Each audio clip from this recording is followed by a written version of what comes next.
Bonjour Thierry Michel, vos films font toujours sensation, l'affaire Chebeya. Quant à Gars Business, on va parler de l'irrésistible ascension du gouverneur de Katanga dans quelques instants. Mais tout d'abord, retour sur cette affaire, puisque le procès en appel doit reprendre demain à Kinshasa, en République démocratique du Congo, concernant cette affaire Chebeya. On va réentendre dans quelques secondes un témoignage que vous aviez recueilli et qui reste d'actualité pour vous. Ah oui, c'est fondamental. Le major Milambwe est le seul témoin aujourd'hui oculaire qui a assisté à l'assassinat de Floribert et de Bazana, son chauffeur. Oui, qu'est-ce qui prouve que ce témoignage est exact ? C'est la justice qui pourra le prouver. Ce qui est important, c'est qu'il donne tellement d'indices précis. C'est un agent de la sûreté formé par les services de Moubarak en Égypte. Donc il est extrêmement précis dans tous les lieux, les dates, les heures, les numéros de plaques minéralogiques, les numéros de téléphone. Donc on a quand même une matière invraisemblable pour que les autorités judiciaires puissent faire les investigations nécessaires. On réécoute quelques instants ce témoignage. J'ai descendu, j'ai trouvé déjà Bazana mort. J'ai demandé à... Là, Chebeya était encore... Il était encore vivant, il est en train de respirer, on l'a déjà fait, on l'a étouffé, 5 sachets, des systèmes scotchés. J'ai trouvé Chebeya en train de respirer, et les policiers continuaient à l'étouffer. Il a résisté vraiment, il était très fort. Ce que j'ai constaté, Chebeya a fait, ce que le major Kissa m'a dit, a fait, je crois, 25 minutes pour mourir. Mais pour Bazana, on a fait avec lui 5 minutes. Et il m'a dit, non, monsieur, il ne faut pas parler. Parce que les consignes qu'on a reçues, c'est de ne plus dire à personne. Maintenant, j'ai appelé Christian, Major Kissa. Qu'est-ce qui se passe aujourd'hui? C'est parce que ce monsieur, vous m'avez dit qu'il doit être reçu par le général Nimbi. Qu'est-ce qu'il dit? Il m'a dit, mon frère, c'est un ordre militaire. Toi qui connais l'ordre militaire, ça vient de la hiérarchie, ça vient du sommet. Qu'est-ce qui nous dit, Thierry Michel, que cet homme est vraiment l'homme en question? Qu'il ne s'agit pas d'un usurpateur, comme semblait l'avoir affirmé il y a quelque temps une vidéo? Oui, non seulement le gouvernement congolais, par la voix de son porte-parole, a dit que c'est un faux témoignage, qu'il n'était pas le major Milambwe.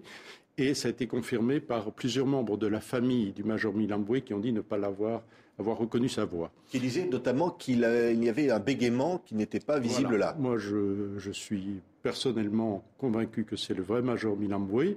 J'ai d'ailleurs envoyé aux autorités judiciaires et au gouvernement congolais sa photo, son passeport, photocopie de son passeport, ainsi que le curriculum vitae de sa vie dans le moindre détail et de sa carrière et de tous ses ancêtres, signé de sa main. Oui. Où est-il aujourd'hui?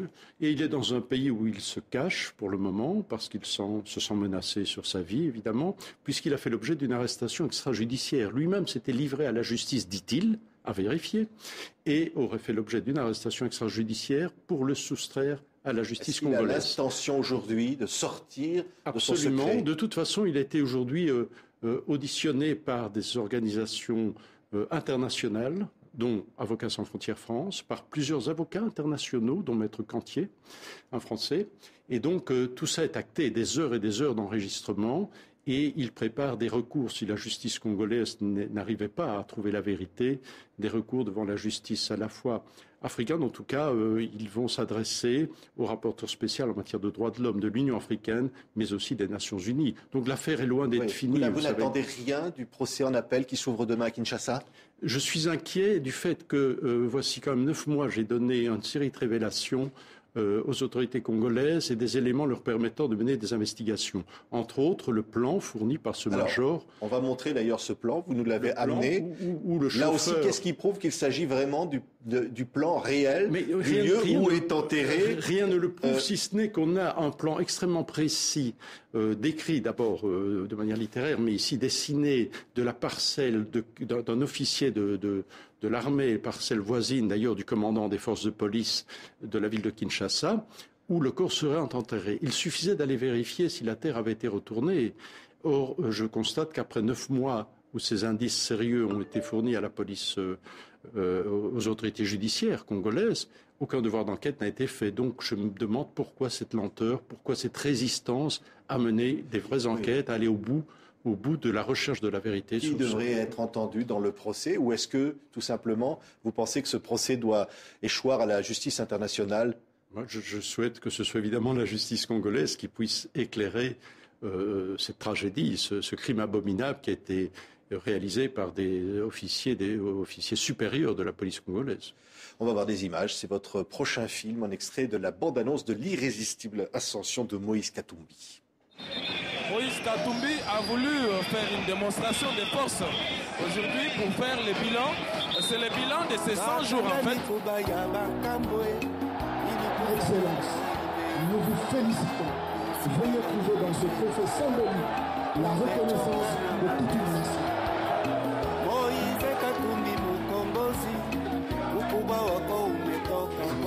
Liwali haina salary yako ni ngapi?